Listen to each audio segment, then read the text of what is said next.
Sir sir, আমাদের গ্রামে একটা খুন হয়েছে স্যার।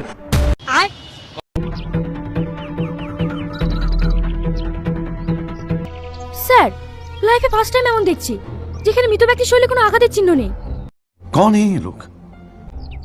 এটাও তো হতে পারে ওনাকে কেউ মার্ডার করেনি, ওনার শরীরের সমস্যার জন্য হয়তো মারা গিয়েছেন।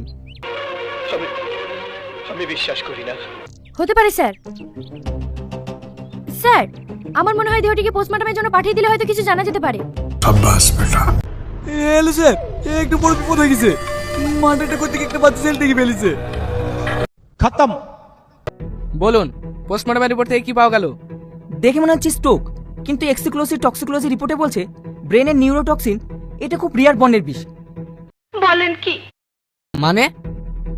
এটা নর্মাল স্ট্রোক না, বাইরে থেকে স্ট্রোকের মতো দেখালেও এটা ইনফেক্টে এনভেনমেশন নর্মাল ভাবেও মারা যেতে পারে। আবার হয়তো ওনাকে কোনো পিডেও হত্যা করা হয়েছে। को देखा और तेरे को देखा तो पहला सांप को छोड़ के तेरे को मारना पड़ेगा। আমাদের চারপাশে এমন অনেক মুখোশধারী মানুষ ঘুরে বেড়ায়, সামনে এক রূপ কিন্তু পিছনে আরেক রূপ। এমন মানুষকে দেখে কখনোই বোঝা যায় না তারা কি করতে পারে।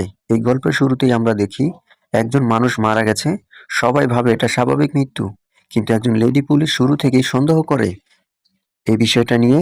এটা একটা খুন। তদন্ত করতে গিয়ে সে বুঝতে পারে কোনটা এত নিখুঁতভাবে করা হয়েছে যে মানুষ সহজেই ভুল বুঝবে, কিন্তু তার সন্দেহ সত্যি হয় এটা একটি পরিকল্পিত খুন। অন্যদিকে যে খুনটা করেছে সে অনেক আতঙ্কিত, কারণ একজন ছেলে পুরো এই ঘটনাটা দেখে ফেলেছে। এখন সে কি করবে? ঠিক তখনই সামনে আসে আসল মাস্টারমাইন্ড। সে বলে, একটু অপেক্ষা করো, ভেবে দেখছি কি করা যায়। পরের দৃশ্যে আমরা দেখতে পাই ছেলেটার বাবা থানায় আসে ছেলের নিখোঁজের খবর দিতে। তদন্ত অফিসারের মনে প্রশ্ন জাগে তখন, এই ছেলেটার সাথে কি সেই খুনের কোনো সম্পর্ক রয়েছে? কিন্তু হঠাৎ এক ভয়ঙ্কর মোড় ঘুরে যায়। তদন্ত অফিসারের মতো দেখতে একজন লোক বলে ছেলেটাকে সরিয়ে দিতে। তাহলে কি তদন্ত অফিসারের মুখোশধারী? সামনে এক মানুষ, পেছনে আরেক, নাকি আসল খুনি এখনো আড়ালেই রয়ে গেছে? উত্তরটি মিলবে পরবর্তী পর্বে।